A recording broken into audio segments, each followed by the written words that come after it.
भारत का शर्मनाक हार। 5 दिन के खेल पर हमारे बैटर ने एक दिन भी नहीं टिक सके। WTC फाइनल का ताज भी अब गंवा दिया है।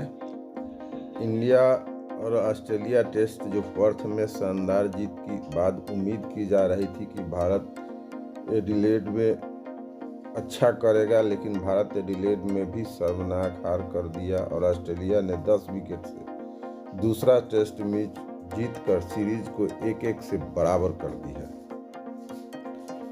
और हम देख सकते हैं कि पर्थ टेस्ट में शानदार जो जीत हुई थी उससे उम्मीद जग गई थी कि भारतीय WTC के प्रतियोगिता के फाइनल में पहुंच जाएगी, लेकिन एडिलेड में शानदार जानदार शर्मनाक सरेंडर कर दिया और भारत ये मैच 10 विकेट से हार गई है। भारत के जिस बैट्समैन ने पर्थ में ऑस्ट्रेलियन पेसर को नाको चनो चबवा दिए थे, वे एडिलेड में एक दिन भी क्रीज पर नहीं टिक सके।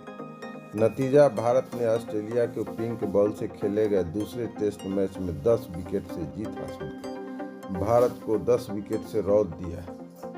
ऑस्ट्रेलिया ने इस जीत के साथ ही बॉर्डर गावस्कर ट्रॉफी सीरीज 1-1 से बराबरी कर ली है। इतना ही नहीं, ऑस्ट्रेलिया ने WTC पॉइंट टेबल में भी भारत को तीसरे नंबर पर खिसकाकर चोटी पर कब्जा कर लिया है। सीरीज का तीसरा मैच 14 दिसंबर को ब्रिस्बेन और गाबा में खेला जाएगा। हम देख सकते हैं कि भारत और ऑस्ट्रेलिया के बीच दूसरा टेस्ट 6 से 8 दिसंबर तक एडिलेड में खेला जाएगा, लेकिन 5 दिन का डे नाइट टेस्ट चलना तो 10 दिसंबर तक था, लेकिन ऑस्ट्रेलिया ने इस 2.5 दिन में ही जीत लिया और पिंक बॉल से खेले गए इस मैच में ऑस्ट्रेलिया के प्रेशर बॉलर छाए रहे। उन्होंने भारत की पहली पारी में 180 और दूसरी पारी में 167 पर समेट दिए। दोनों ही पारियों में सारे विकेट ऑस्ट्रेलिया के 3 प्रेशर ने लिए।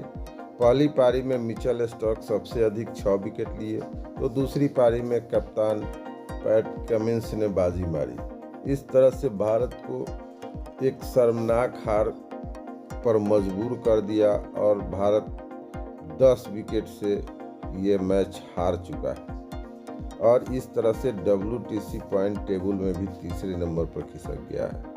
दोनों पारियों को मिलाकर 81 ओवर बैटिंग की। एक टेस्ट मैच में एक दिन में आमतौर पर 90 ओवर का खेल होता है और भारतीय बैट्समैन की बात करें तो वे दोनों पारियों को मिलाकर 90 ओवर क्रीज तक नहीं टिक सके। ऑस्ट्रेलिया ने पहली पारी में भारत को 44.1 ओवर में समेट दिया था। भारत दूसरी पारी में 36.5 ओवर में सिमटी। इस तरह से दोनों पारियों को मिलाकर कुल 81 ओवर ही बैटिंग कर सका था भारत, और इस तरह से भारत एक शर्मनाक हार की ओर बढ़ गई और ये शर्मनाक हार भारत को मिली है, क्योंकि भारत 10 विकेट से इस मैच को हार गया और 18 रन की लीड दी थी, जो कि बिना कोई विकेट खोए ऑस्ट्रेलिया ने जीत लिया। पंत के आउट होते ही भारत की उम्मीद पर लगा ब्रेक।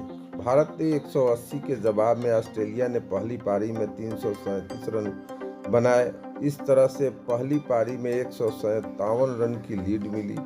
भारत इसके जवाब में दूसरे दिन खेल खत्म होने तक 5 विकेट पर 128 रन बना लिए थे। भारत ने तीसरे दिन इसी ओवर से आगे खेलना शुरू किया और तीसरे दिन जब बैटिंग शुरू की तो ऋषभ पंत और नीतीश रेड्डी क्रीज पर थे। पंत अपने दूसरे दिन के स्कोर में बिना एक भी रन जोड़े आउट हो गए।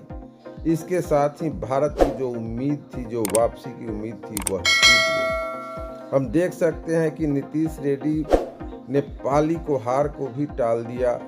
128 के स्कोर पर जब पंत के रूप में 6ठा विकेट गंवाने के बाद भारत की पारी के हार का डर सताने लगा था, लेकिन नीतीश कुमार रेड्डी ने इस शर्मनाक स्थिति से बचाया। उन्हें पहली पारी की तरह दूसरी पारी में भी 42 रन बनाए और उन्होंने 166 रन तक पहुंचाया। नीतीश इस स्कोर पर कट खेलते हुए आउट हुए और चाइना मैन ने लपक लिया। वे 9वें बैट्समैन के रूप में आउट हुए। 9 के बाद सिराज के आउट होते ही भारतीय पारी 175 पर ऑल आउट हो गई।